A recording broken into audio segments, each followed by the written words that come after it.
Now the three main wires from the harness is plugged in into the head unit.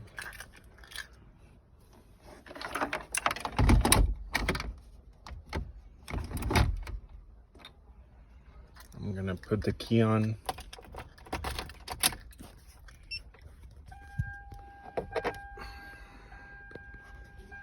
Okay. The radio is on. And as you can see, if I go to steering wheel controls, what I can do is, if I press this button, nothing happens. This button nothing happens. If I press the volume up, you see it changes.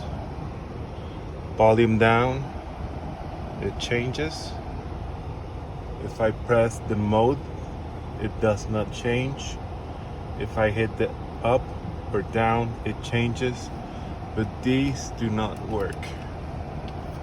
If I go to settings, factory, it's 3368. The canvas for this one is the ZH Toyota Previa ZH. I don't know if that's correct or not, but that's what it came with.